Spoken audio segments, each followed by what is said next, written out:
You've said it before. I have no regrets. But that was a lie, and you know it. It's past midnight, and you're wide awake, haunted by the one mistake you wish more than anything you could undo. In the silence of your room, regret is the only companion at your side. The world is dark and quiet, but inside your mind, it's anything but peaceful. The scene of your mistake plays again and again on an endless loop. Each replay is a fresh stab of pain, a reminder that you can't change what happened. You try to escape the images, but they only grow clearer in the darkness. There's a weight pressing down on your chest as you lie there. It's hard to breathe under the gravity of your own remorse. You feel it like a stone in your gut, heavy and cold. This isn't just a memory. It's a punishment that never ends. Regret has made your own body a prison cell. Every night, it's the same ritual. By day, you manage to distract yourself, to pretend you're fine. But when you're alone with your thoughts, the truth breaks through. The regret comes flooding back, merciless and persistent. It whispers in your ear that you failed, that you hurt people, that you lost something you can never get back. You're not even sure how to live with it. The guilt, the shame, the endless wishing you could go back and choose differently. It's all consuming. You wonder if anyone else feels this kind of torment, or if you're uniquely damned by your past. In these moments, it feels like you are utterly alone in your suffering. In moments like this, you realize something chilling. This regret isn't just a feeling. It's become your shadow, following you everywhere. You carry it through every conversation, every quiet moment. It's shaped how you see yourself. In your own mind, you're not the person who lived through that mistake. You are that mistake. A century and a half ago, a writer named Fyodor Dostoevsky understood this torment intimately. He wrote that if you have a conscience, you will suffer for your mistakes. Your own suffering becomes a punishment, as real as any prison cell could ever be. In Dostoevsky's novel Crime and Punishment, a man commits a terrible act, thinking he can justify it, that he's somehow above the moral law. But guilt doesn't care about his theories. It sinks its teeth into him and never lets go. The character, Raskolnikov, finds himself more trapped by regret and conscience than by any bars or locked doors. No one else knows what he's done, yet he walks around in a personal hell only he can see. Every waking moment, every dream, the crime haunts him. His secret eats him alive from the inside. Dostoevsky shows that the real jailer is not the police inspector hunting him. It's his own soul, tortured by remorse. Maybe you haven't committed a crime, but you know this feeling. You walk through your life in a similar fog of guilt. On the outside, nothing seems wrong. You smile, you work, you carry on. But inside, there's that constant torment, an inner punishment for what you regret. Dostoevsky would say that your conscience has turned against you, locking you in a cell of self-condemnation. This kind of remorse doesn't just torture you at night and then leave you alone. It seeps into your days, into every decision. Regret is like a slow poison spreading through your mind, influencing everything. It makes you turn down chances for happiness because deep down, you feel unworthy. It makes you hesitate to hope because hope feels dangerous when you believe you've lost your right to it. Think about the chances you've let slip by since regret took hold. The friend who offered kindness that you pushed away. The shot at a new job or fresh start that you quietly sabotaged. You tell yourself it wouldn't have worked out anyway. But deep down, you believe you don't deserve success or joy. So you choose to stay in the dark, convinced that's where you belong. Regret isolates you. You start avoiding people who care about you because facing them is painful. You see concern in their eyes, and it feels like judgment, even if it's not. Or you avoid new people, new connections, because you can't shake the fear that if they really knew you, the real you with all your guilt, they'd run away. So you keep your distance, building walls out of shame and self-loathing. Then there's the voice inside your head, the one that never lets you forget. It tells you that you're tainted, ruined by what happened. When you try to smile or feel something good, that voice sneers that you have no right. It calls you a fraud when you attempt to move on. It asks, who are you to be happy after what you did? And you believe it, often without question. All of this becomes a cycle that feeds itself. You feel regret, so you hurt yourself in subtle ways, pushing away love, denying yourself opportunities, isolating from the world. And those actions only create more regret. You regret the new damage you've done, the additional time you've wasted, the relationships you've strained. It's a self-inflicted curse that keeps you trapped. The poison of remorse still circulating through your soul. Maybe your regret wears the face of someone you loved. It could be a relationship you destroyed through betrayal or neglect. You see their eyes in your mind, hurt and disappointed. You replay those moments, the things you should never have said, the words of love you left unspoken. The memory of how you failed them has become a permanent ache in your chest. Or maybe your regret is a life you never dared to pursue. The dream job or calling you were too afraid to chase. You remember when you turned away. Maybe you played it safe, or you procrastinated until the opportunity vanished. Now you watch your life from a distance and wonder, what if you'd been braver? That question haunts you with every passing year. There are some regrets that come too late to fix. Maybe you never apologized to someone you hurt, and now they're gone. You carry the ghost of that unfinished business everywhere. Each time you think of them, you're struck by the cold realization that you'll never hear their forgiveness, never make it right. It's a unique torment, a regret sealed away from redemption. Whatever shape your regret takes, the result is the same. It lives in you, feeding on your joy and your present. Different stories, same poison. The parent regrets harsh words they can't take back.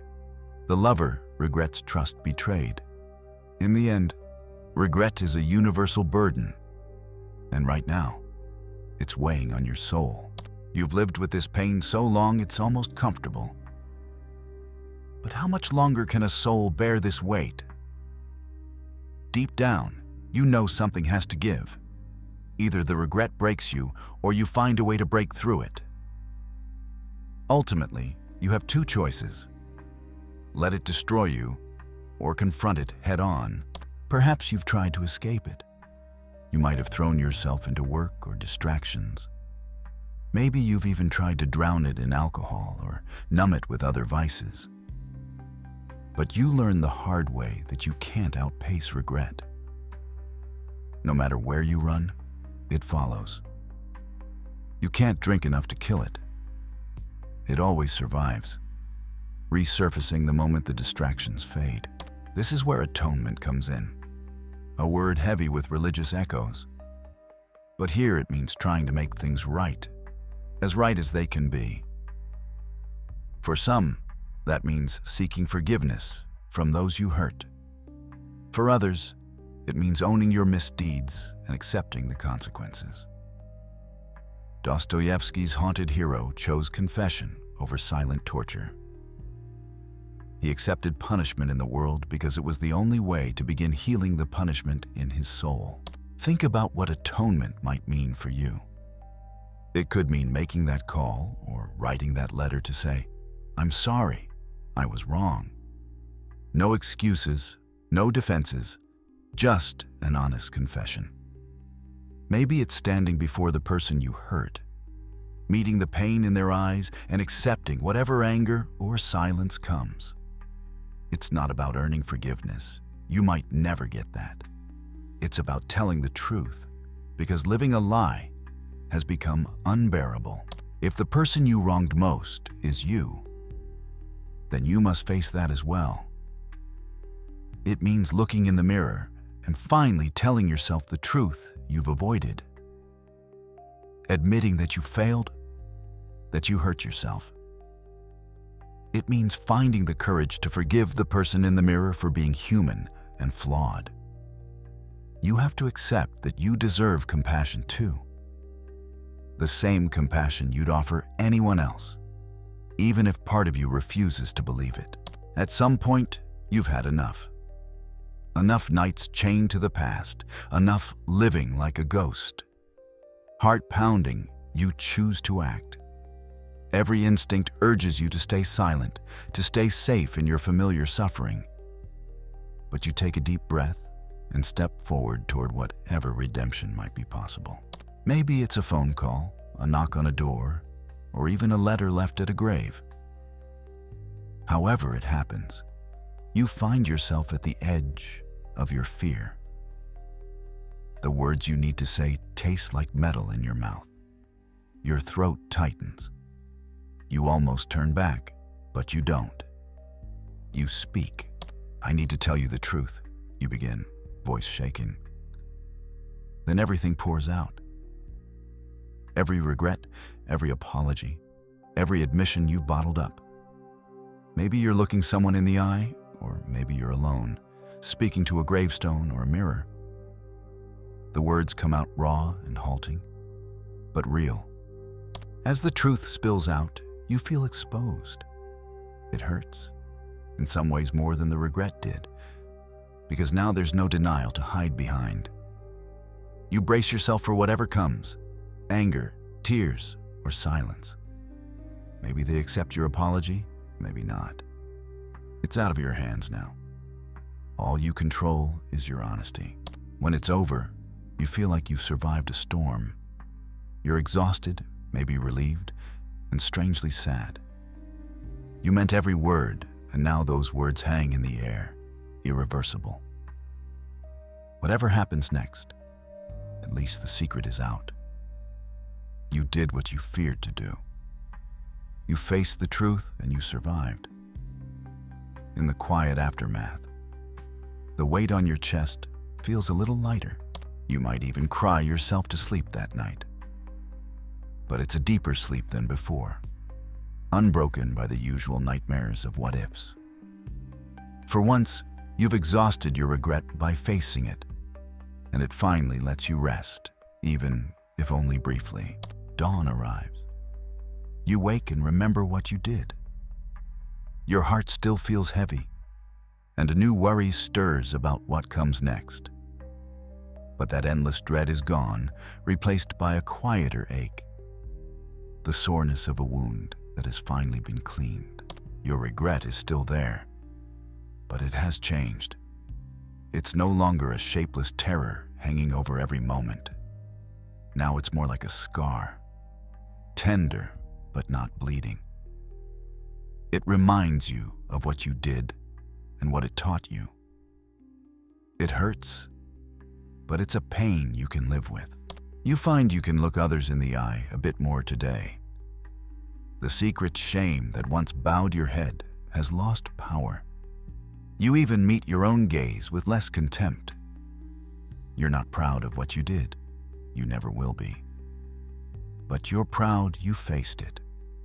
You're flawed, but not as broken as before. If you hurt someone, they're still hurt.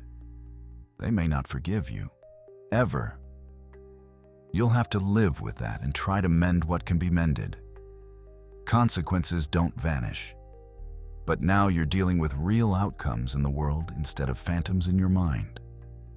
Any punishment you face is tangible, and tangible things you can handle. You try to rebuild. You make amends through actions, not words alone. You accept that trust, once broken, might never return, and that the dream you lost is gone for good. That's the price you pay. But instead of letting it drive you to despair, you use it as motivation. You remember the cost of your mistake and resolve never to pay it again. Each day, it becomes a little easier to carry.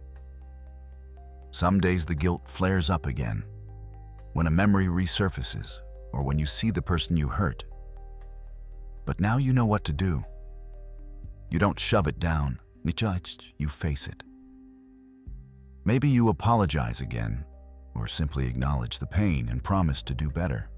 The guilt comes, but it doesn't drown you like before. In the space where endless regret once lived, you find room for something else. Perhaps not happiness yet, but a sense of purpose. You decide to live in a way that honors the lesson you learned, to be kinder or braver or more honest. You cannot change the past, but you can let the past change you for the better. One evening, you catch yourself smiling at something small, a sunset, a song, and it startles you. You once thought you'd never feel joy again, but here it is, quietly returning. It's not that you've forgotten what you did, you haven't. It's that you're allowing yourself to feel something beyond regret. You're letting yourself live again. Change comes slowly, but it comes.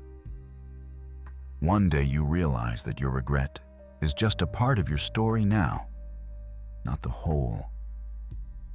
You are no longer defined solely by your worst mistake, but by what you chose to do about it. You have seen what regret can do to a soul. It nearly destroyed you, but it also pushed you to change. But not everyone finds a way out of that darkness. Some people never confront their regret. They carry it to their grave, hollowed out. That could still be you, if you ever turn away from this path of honesty. Regret is a powerful force. Left unchecked, it poisons every part of you. It can turn you bitter and cold. It makes you a stranger to joy. You've seen where that road leads. To a life of quiet misery, a soul gradually withering under its own weight. But regret doesn't have to end that way. By facing your regret and atoning, you change the nature of your pain. It went from something that only destroys to something that can rebuild. Suffering met with honesty can cleanse. Your regret can become a source of wisdom and strength. It reminds you of who you never want to be again and guides you toward who you want to become. At this point, two paths are clear. In one direction, the dark night stretches on. Each day a repeat of the last, your heart growing emptier until there's nothing left but shadows. In the other, there's a hard climb toward light. A climb that will hurt and test you, but ends in a new dawn. One path leads to ruin, the other to redemption. So ask yourself, which path will you choose? Will you let your regret define you as someone who gave up, who let guilt and shame erode every good thing inside? Or will you face the truth and fight your way back to the light? Scarred but wiser, broken but mended. This isn't a one-time decision. Every morning that regret greets you, you must make the choice again. Do you sink back into that pit of self-pity and self-loathing? Or do you use it as fuel to do better? To live better? No one can make that choice for you. It's yours alone, in the quiet of your mind. Remember, regret itself is just a weight. What matters is how you carry it. You can stagger under it until it breaks you, or you can hoist it onto your shoulders and grow stronger from the strain. The weight is the same, but you decide whether it crushes or strengthens you. In the end, this is the truth. Regret will change you one way or another. It will either be the death of your spirit or the catalyst for your rebirth. And now, it's up to you. The night has lasted long enough. Dawn is here, pale and uncertain, waiting to see what you will do. Will you step forward, climb out of the darkness, and find purpose in your pain? The choice is yours. It always has been.